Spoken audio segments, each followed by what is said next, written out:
Nofisari Simarmata atau biasa dipanggil Sesa dan aku adalah seorang penyiar radio Sonora FM 92 Jakarta. Buat beberapa orang, radio masih jadi bentuk media yang seru buat dinikmati. Di mana daya tarik dari seorang penyiar jadi salah satu yang membuatnya bertahan di gempuran media digital. Salah satu penyiar radio swasta di Jakarta, Sesa, membagikan kepada kami rasanya berkarya sebagai seorang penyiar radio.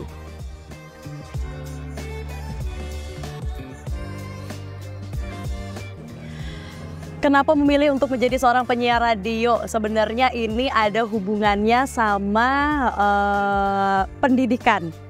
Jadi karena dulu waktu kuliah ngambilnya adalah ilmu komunikasi, dulu pengennya itu menjadi seorang reporter TV, ya kan. Pokoknya adalah aku tipikal orang yang benci kamera, sebenarnya harus ada di depan. Jadi dulu pengen banget di depan TV ngomong, dan memang suka ngomong, suka di depan TV, jadi kayak pengen banget. Cuman akhirnya makin kesini ngeliat kayaknya di TV banyak banget saingannya. Jadi akhirnya kayaknya radio deh, karena radio dari dulu, dari tahun 2000-an sampai sekarang tuh tetap yang kelihatannya kayak keren banget sih, kayaknya cool. Dan memang radio itu lebih banyak ngomong, lebih banyak pakai audio. Jadi tertarik aja untuk men-challenge diri. Oke deh, kayaknya mau coba di dunia radio, sampai akhirnya here I am, ada di Radio Sonora FM 92 Jakarta.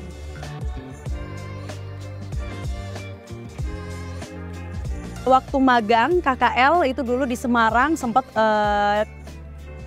magang di salah satu radio agama. Jadi itu punya gereja, jadi mereka ada radio.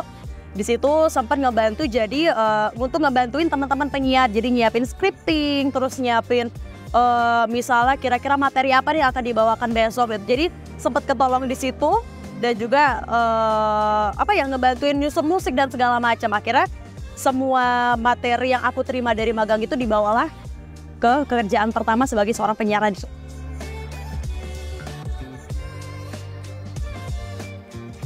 Kekhawatiran ada, karena dulu waktu magang itu kan cuma di belakang layar yang ngebantuin teman-teman penyiar doang. Tapi ketika sekarang di sini aku adalah orang yang berada di balik si mikrofonnya itu. Jadi pasti kekhawatiran ada, dan dari segi radionya juga beda, karena dulu waktu magang kan radio agama. Kalau yang sekarang ini adalah radio berita, radio lalu lintas.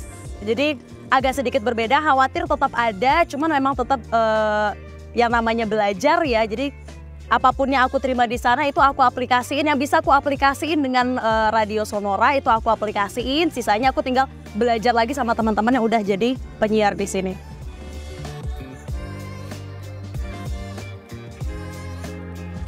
Pengalaman unik, teman-teman pernah ngebayangin gak sih gimana sih kalau pas lagi gempa teman-teman di penyiar radio atau di penyiar TV, pernah kebayang nggak? Pernah kebayang nggak? Enggak ya. Jadi pernah ada satu kejadian lagi gempa, harus siaran, tapi posisi kita takut, kita khawatir kayak gimana ya, tapi kita harus tetap kelihatan harus didengar, tetap tenang. Itu yang terjadi. Jadi waktu itu lupa kejadiannya bulan apa, kayaknya 2 tahun lalu itu ada gempa di Jakarta. Nggak gede banget, tapi untuk kalian yang berada di lantai 3, lantai 4, lantai 5, dan kebetulan kantorku ada di lantai 5, itu langsung berasa banget memang gempa. Di situ kita tidak boleh langsung meninggalkan studio. Karena kenapa? Karena gini, kalau kamu lagi muterin musik, lagi muterin lagu, nggak apa-apa kamu tinggal. Tapi yang nggak boleh adalah ketika kamu ngomong, di situ gempa, kamu harus turun. Itu nggak boleh.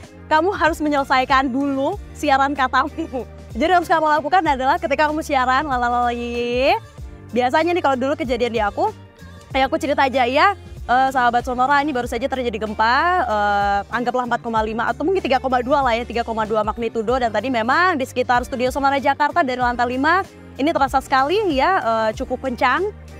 Terus tadi baru disampaikan ya untuk silakan untuk seluruh sahabat Sonora mungkin lebih tetap tenang, silakan mencari jalan keluar. Setelah itu baru tutup pakai lagu, baru kita turun ke bawah.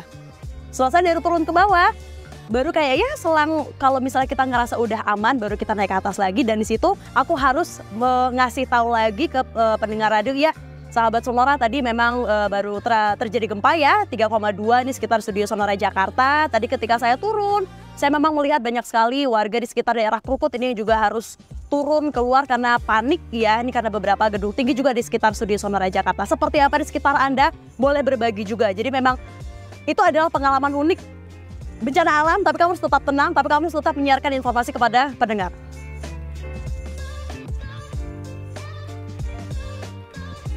Ini bukan pertanyaan pertama yang diajukan ke aku. Sebenarnya kalau misalnya radio dengan streaming, dengan digital, percaya nggak percaya pasti ada bersinggungan juga. Cuman aku tetap percaya masih ada yang dengerin radio. Itu terbukti dari setiap aku siaran tetap ada dari mereka yang juga WhatsApp. Karena ketika aku bilang, ya boleh silakan sahabat Sonora kalau misalnya Anda mau berbagi informasi cuaca atau mungkin ada bisa kalau weekend ngapain sih, kalau pagi boleh dong sharing-sharing. Mereka tetap nge-share. Iya Mbak Sesa, aku lagi dengerin Mbak Sesa nih sambil berkebun. Mereka ngirimin foto lagi berkebun. Atau iya Mbak Sesa, ini aku lagi di jalan. Mereka fotoin lagi di jalan. Atau misalnya iya Mbak Sesa, ini aku lagi olahraga. Mereka selfie, belakangnya waduk, mereka lagi bersepeda. Itu masih banget mereka ngirimin. Jadi itu adalah salah satu bukti kalau ternyata ya meskipun ada streaming, ada secara digital, tapi pendengar radio tuh nggak hilang, tetap ada yang dengerin radio. Dan maksudnya beda aja sih, kayak ketika kamu dengerin radio, itu ada orang yang ngomong, itu kerasa. Karena aku pernah, aku pernah melakukan riset itu sendiri. Jadi ketika aku lagi di rumah, aku coba dengerin satu platform streaming musik. Udah puterin What's Next-nya dari platform itu. Sampai akhirnya, oke, ini lagu semua nih. Akhirnya aku coba dengerin teman-temanku di Sonora siaran. Itu kerasa banget bedanya. Kerasa kayak, oh, meskipun mereka cuma nyampein berita, tapi kita ngerasa ada orang di sana yang menyapa kamu. Ada orang di sana yang ngasih informasi ke kamu, gak cuma lagu. Itu satu. Dan kedua adalah radio itu unik karena kalau di platform streaming musik, kamu bisa setel sendiri nih lagu-lagunya apa. Dan biasa yang diputar adalah lagu-lagu yang ya sesuai dengan playlistmu. Kalau kamu pertama muterin lagu 90-an, berarti nextnya adalah lagu-lagu 90-an, rock, pop, R&B segala macam. Tapi dengan radio, kamu bisa beda. Oke, ini kita dengerin lagu pop, tapi nanti ternyata lagu setelahnya adalah lagunya rock. Oh, ternyata R&B. Jadi itu adalah lagu-lagu yang kita nggak duga-duga. Dan kerennya radio adalah mungkin kamu akan mendengar lagu yang udah lama nggak kamu dengar, itu terputar lagi dan di situ akan ngebawa kamu untuk throwback. Ya ampun, lagu ini tuh masih ada, judulnya apa ya? Iya ampun, diputar keren banget. Itu yang membawa orang tuh, keren banget ya dengerin radio itu sih. Jadi menurutku sekarang meskipun ada memang bergesekan sama streaming, tapi tetap menurutku ada orang yang masih dengerin radio juga.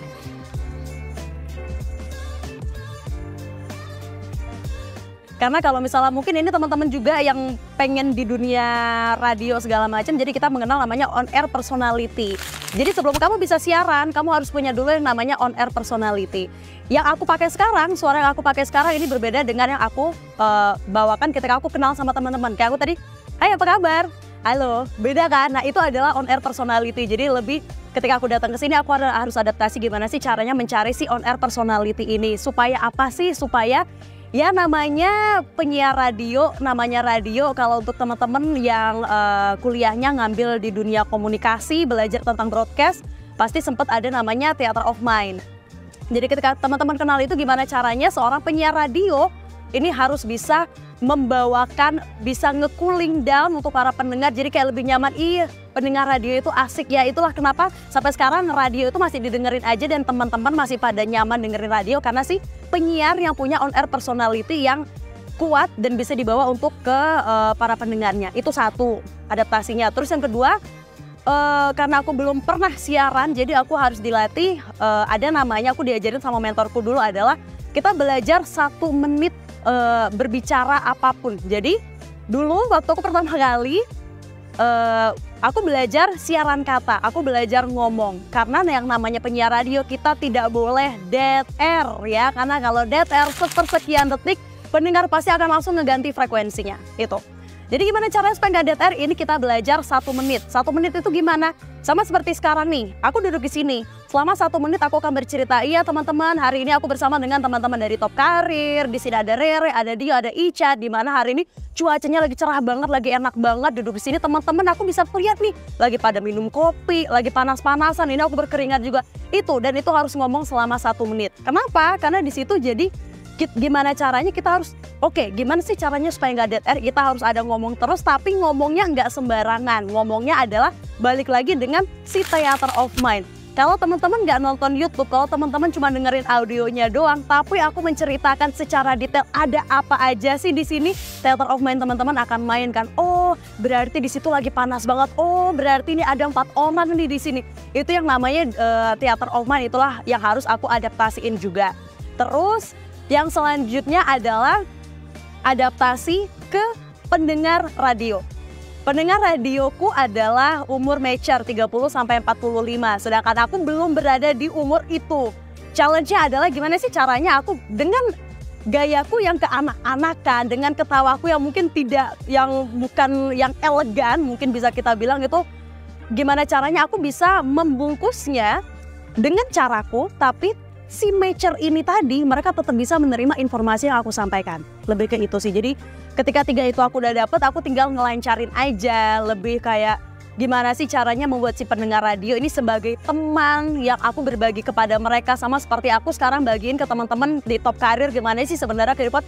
Ini yang aku bawakan juga ketika aku siaran radio.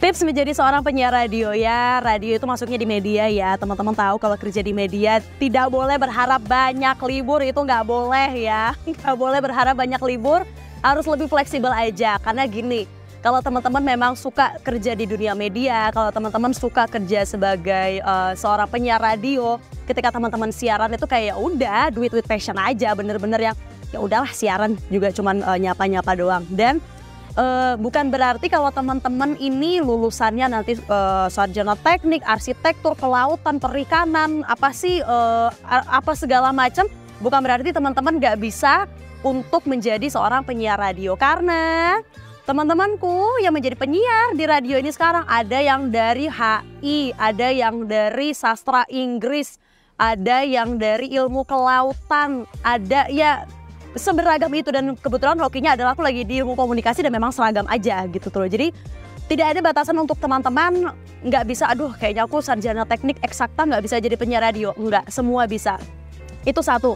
Yang kedua adalah ya balik lagi ke teman-teman, gimana sih teman-teman bisa into dengan dunia peraudioan ini. Gimana teman-teman mencari si on air personality-nya, caranya gimana ya teman-teman berlatih aja. Kalau misalnya lagi baca koran, lagi baca media sosial, gimana sih teman-teman ngebacain itu biar kayak teman-teman ngebaca, teman-teman ngasih informasi, tapi kayak teman-teman lagi cerita ke teman sendiri itu. Jadi harus ketemu tuh itu. Jadi memang ya memang harus dilakukan secara repetisi aja sih sebenarnya, itu satu. Terus yang selanjutnya adalah gimana kemudian teman-teman ini mau berlatih. Karena sekarang kalau kita lihat di media sosial banyak banget ya ini ada lomba-lomba voice over. Nah itu bisa juga dari situ. Kalau teman-teman bilang, ih aku cadel, ih aku ini, itu nggak ada masalah teman-teman. Justru itu adalah bisa menjadi salah satu nilai jual teman-teman, itu keunikan teman-teman sendiri. Jadi aku dengan logat Batakku yang kadang ketika aku siaran harus mengeluarkan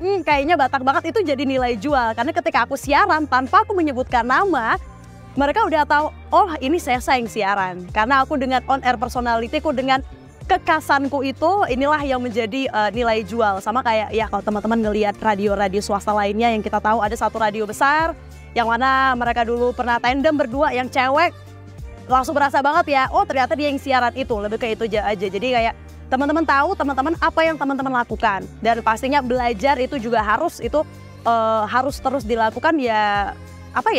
Ya nggak ada yang semudah itu ketika jadi penyiar radio. Dan jadi penyiar radio teman-teman harus banyak baca, banyak nyari informasi.